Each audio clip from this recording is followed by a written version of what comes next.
some ink and paper, and I thought that I would hop on and talk to you all about collections. So number one, I know that you've all heard before that you shouldn't pay collections, and sometimes that's true.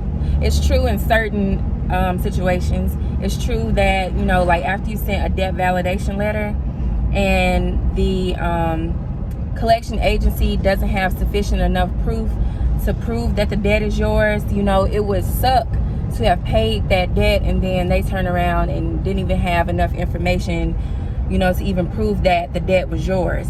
A lot of times these collection agencies only have a screenshot of something that they purchased from, you know, another company, which doesn't really have your signed contract. A lot of times they don't have your signature on anything, let alone your information, your full social security number, your anything. They just have like the basics and maybe the last four of your social, but that's not sufficient enough. And also, if they just send you a bill in the mail, you know, if you send a debt validation letter, that's also not enough proof to prove that the debt is yours, because anyone could create a bill, anyone could come up with anything. I mean, Photoshop is real, so that's not sufficient. So if you ever send a debt validation letter and your response back is either, I'm sorry, I can't provide enough information, or I can't provide the information to you within the time frame given, so we're just going to delete this off your credit. Or number two, they're going to send you a copy of a bill. They may or may not send you a copy of a signed contract. Now, if they send that, that's completely different.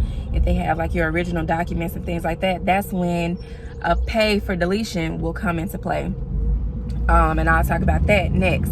But for right now, we're just talking about debt validation.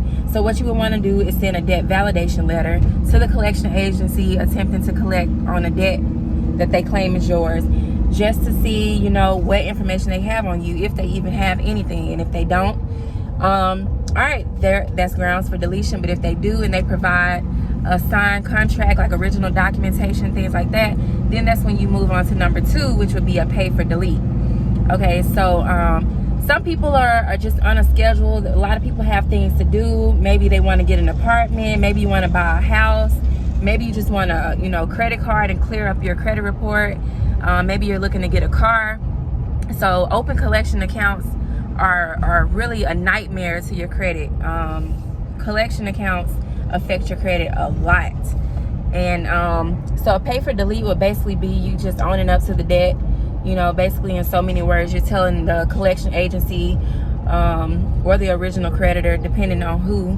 But for right now, we're talking about collection agencies. So you would just simply write them a letter, and you always want to do everything through writing. You don't want to do things by phone.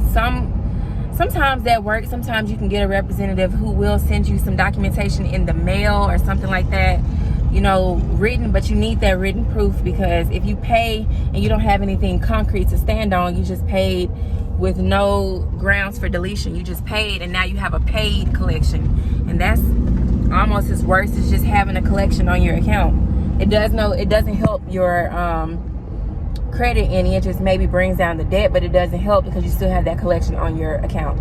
So what you want to do is get it in writing to whoever it is. So it can be, dear collection manager, I'm inquiring, or, you know, I'm looking to pay for account name, account number, and in return for this payment, you won't say it like this, but just in so many words, in return for this payment, I'm requesting that you delete this from my credit reports. Thank you very much. You know, something like that, you know, but more professional, you know, but just along the lines of that. You could Google a pay to delete letter, or I could, you know, put a sample. Sorry, y'all. I could put an example of a letter in the description box, what I'm talking about, because I like, you know, even though I'm starting my own credit repair business, which is launching on my birthday, April 23rd, I still, you know, want to show people how they can do stuff on their own. But yeah, so you would basically just send that letter to them and wait for their response.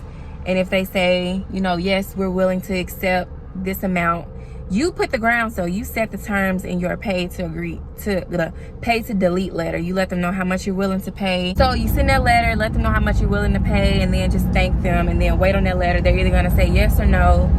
And if they say yes, make sure you get that payment together immediately. Go ahead and just do everything, whether that's by phone, through mail, as far as the payment, however they accept their payments, do that. And use that, make copies of the letters saying that they will accept the amount that you said and they will delete.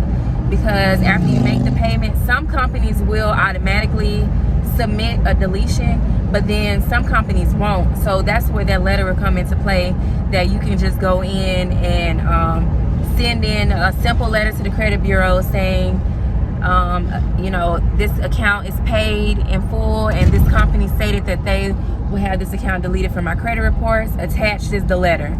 You know, simple as that, and thank them. That's it. Like, it's simple. Another way, which is the way that nobody really wants, is just to let the collection fall off. They typically stay on your account for 7 years, but that's a long time. So I would suggest doing the other two options first before doing that. A lot of times, like I said, they don't even have enough information for the account to be on your credit report. And sometimes, you know, it's the wrong account on your credit report. So you have to be mindful of all of that. Pay attention to that. But yeah, those are the top 2 ways of getting collections accounts removed. So again, send a debt validation letter to the collection agency. Number 2, offer a pay to delete. You know, and those have been working for me. And some companies, like I said, will automatically delete. But again, make sure you get everything in writing, make copies of everything, and just stay on top of y'all's game. Again, the pay to delete example letter will be in my description box. Yeah, that's pretty much it. So I hope you guys enjoyed. I hope you learned something from this video. Yeah, y'all have a good day.